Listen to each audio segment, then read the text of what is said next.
Hello everyone, welcome to Courts Today by Live Law, your go-to source for the latest and fastest legal updates. I am your host Urvashi Chauhan, here to bring you daily developments, landmark judgments and significant rulings from the world of law. Let us begin with the headlines and a concise overview of the top stories. After that, we will delve into the full details. Saying that the NRI Quota fraud must come to an end, the Supreme Court has upheld Punjab and Haryana High Court's order quashing the widened definition of NRI in MBBS admissions. The Karnataka High Court has upheld Governor's sanction against CM Siddaramaiah in MUDA case, saying that the matter requires investigation. The Supreme Court has asked the Commission for Air Quality Management to provide a response regarding the issue of stubble burning. The top court has expressed inclination to grant interim bail to Chhattisgarh's suspended civil servant Saumya Chaurasia in the PMLA case. The Apex Court has refused to interfere with Kerala High Court's judgment, rejecting CBI investigation into Congress worker Shuhaib's murder. While setting aside an order of the Calcutta High Court, the Supreme Court said that the High Court must say why state police investigation is unfair before ordering a CBI probe. RGNUL Patiala has been closed after students demanded VC's resignation over allegedly entering girls' hostel rooms to conduct a surprise check.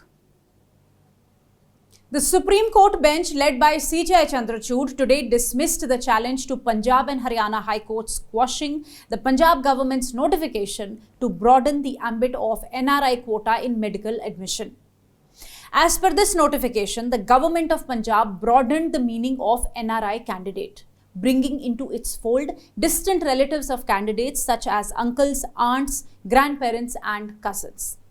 The High Court bench on 11 September struck it down, terming it to be unjustified as it defeated the original purpose of NRI quota, which is to give genuine NRIs a chance to come to India to study.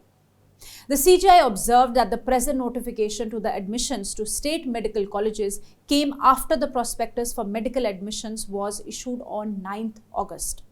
The bench noted that most of the applicants who applied under the widened NRI definition were persons from India. It observed that such fraud must stop as it gave way to backdoor entries at the cost of meritorious candidates. The CJI referred to the decision in PA Inamdar and others versus State of Maharashtra, which had clarified that the seats reserved for NRIs should be bona fidely used by genuine NRIs only, and in giving admissions under NRI quota, the element of merit cannot be given a go-by.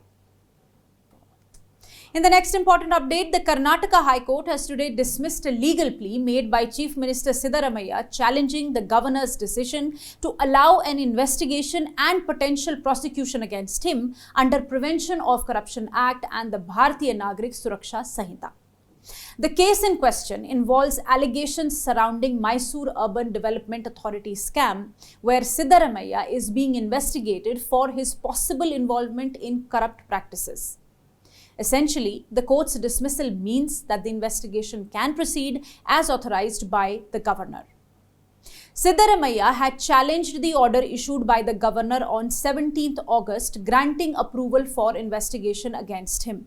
According to Siddaramaiah, the sanction order was issued without due application of mind, in violation of statutory mandates and contrary to constitutional principles, including the advice of Council of Ministers, which is binding under Article 163 of the Constitution.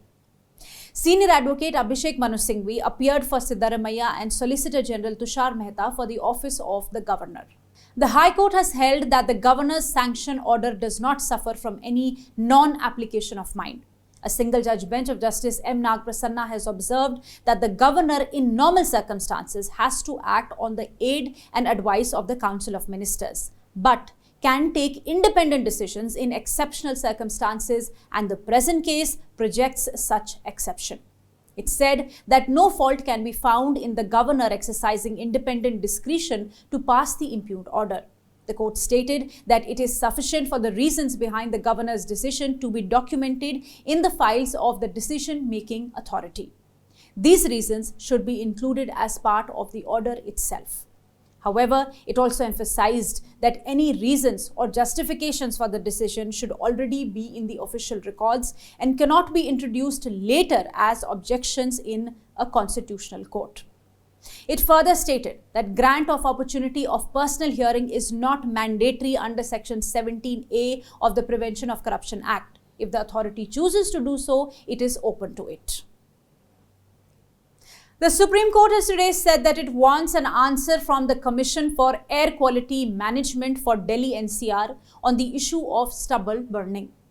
This was after amicus curiae senior advocate Aparajita Singh mentioned the matter before a bench of Justice Abhay S. Oak and Justice Augustine George Massey, highlighting a newspaper report that stubble burning had already begun.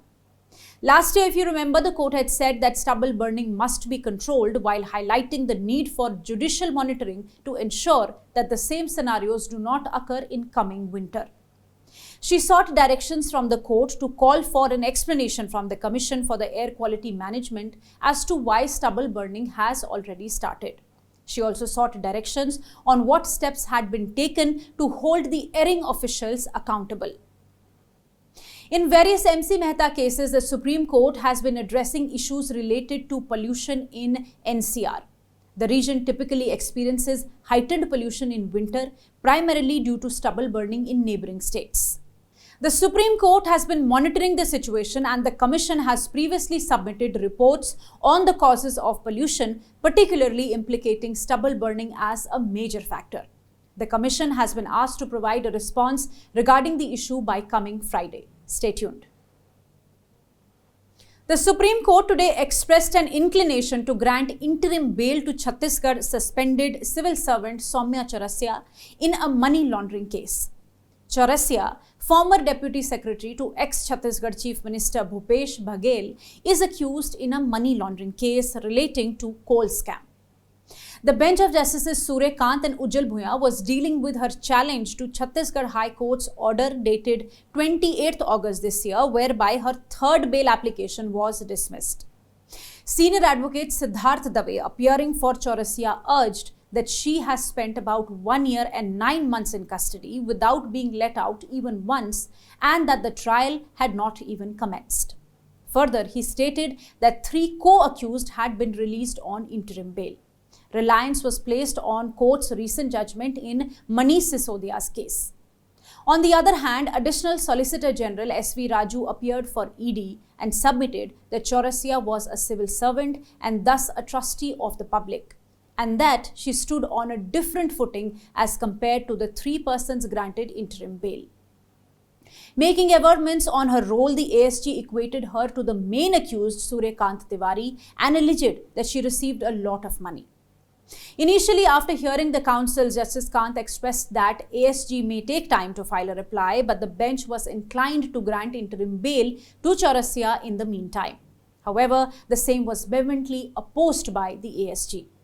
Taking into account the objections, the bench adjourned the matter until tomorrow. Stay tuned. The Supreme Court today rejected a plea seeking an investigation by CBI into the murder of a youth Congress worker named Shuhaib in Kerala in February 2018. Nearly a month after the crime, in March 2018, a single bench of the High Court had ordered CBI to investigate the matter, which is allegedly a political murder committed at the instance of members linked to Communist Party of India Marxist, the ruling party in the state of Kerala. However, in August 2019, a division bench set aside the single bench's direction, observing that there was no material to assume that the state police investigation was biased. Now, a bench comprising Justices B.R. Gavai and K.V. Vishwanathan of the Supreme Court has dismissed the petition filed by Shuhaib's parents against the Kerala High Court's judgment. It said that there was no material to assume that the state police investigation was biased. The bench, however, clarified that if the role of any other accused comes to light during the trial, the parties will be at liberty to take steps in accordance with law. The bench observed that the state police has already filed charge sheet, arraying several persons as the accused, and it would be imprudent to interfere with the matter at this juncture.